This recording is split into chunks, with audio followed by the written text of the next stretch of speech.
جی قبلے کی طرف اور قرآن کی طرف پیر کرنا کیسا ہے؟ بھائی نے ایک سوال کیا کہ قبلے اور قرآن کی طرف پیر کرنا کیسا ہے.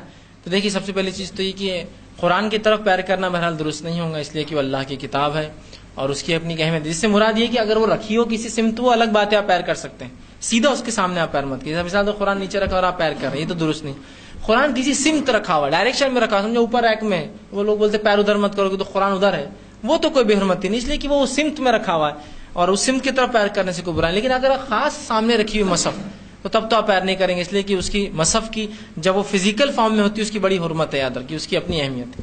رہا معاملہ کہ دور ہے کسی سمت میں رکھی ہوئی، کہ مثال طور پہ ادھر مصحف رکھی قرآن سیدھے ہاتھ پر، آپ پیر نہ کریں، اس سے کچھ نہیں ہوتا، اس لیے کہ وہ ادھر سمت ہے، وہاں سامنے قرآن نہیں ہے. لیکن ٹھیک. دوسرا، قبلے کی طرف پیر کرنے کی کوئی ممانعت نہیں، یاد رکھیں، نہ کوئی حرمت ہے، نہ کوئی منائی ہے، نہ کوئی برائی ہے.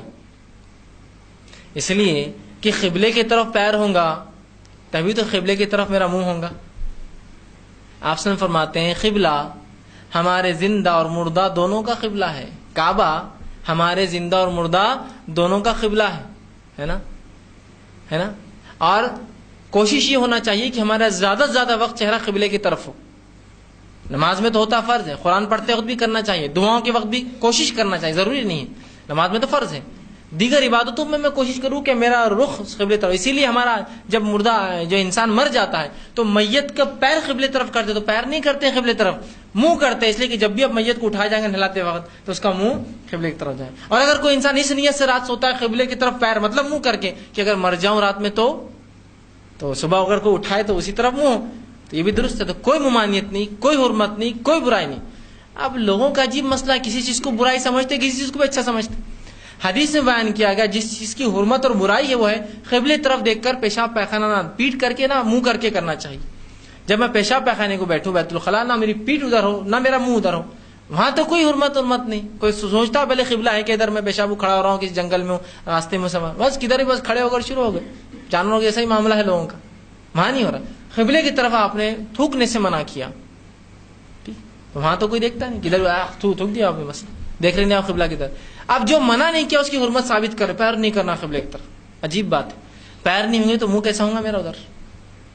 مردے کے پیر قبلے طرف نہیں کی جاتے ہیں، اس کا منہ کیا جاتا ہے نا. منہ کب ہوں گا قبلے طرف؟ جب میرے پیر ہوں گے، مردہ تو اٹھ نہیں سکتا ہے.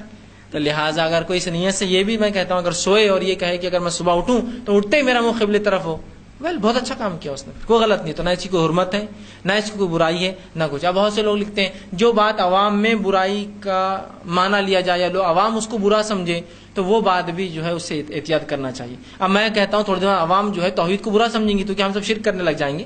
آج وہی ہے نا، توحید جو توحید پر ہے اس کو لوگ بولتے برا ہے، جو شرک میں ڈوبا ہے فلاں ہے، اس سے مانگتا اس سے مانگتا، لوگ بولتے دیکھو یہ مسلمان ہے. اور جو کہے بولتے یہ تو اللہ والا ہے، یہ تو مانگتا نہیں کسی سے. تو لوگ کیا توحید کو برا کہیں گے تو کیا میں شرک پر چلے جاؤں گا؟ تو لوگوں پہ شریعت نہیں ہے، شریعت میں کوئی ووٹنگ سسٹم نہیں ہے کہ لوگ بولیں گے ہاں تو ہاں. شریعت اللہ کا دین ہے جو آ چکا حرام حلال کے ساتھ، اس میں کوئی لوگوں کے اچھے اور برے لگنے سے تبدیلی نہیں آتی. تو لہٰذا قبلے کی طرف پیر کرنے کی نہ ممانعت ہے، نہ روکا گیا، نہ کراہت ہے، نہ ذرہ برابر بھی اس کی. بلکہ اگر کوئی یہ نیت سے سوئے کہ اگر میرا منہ ادھر ہو جا کے مر جاؤں رات میں تو میرا چہرہ ادھر ہی رہے، تو ظاہر سی بات ہے چہرہ تبھی ادھر ہوگا جب میرے پیر ادھر کی طرف ہوں گے. لہٰذا اس میں کوئی ممانعت، کوئی حرمت اور کوئی برائی نہیں ہے. انشاءاللہ یہ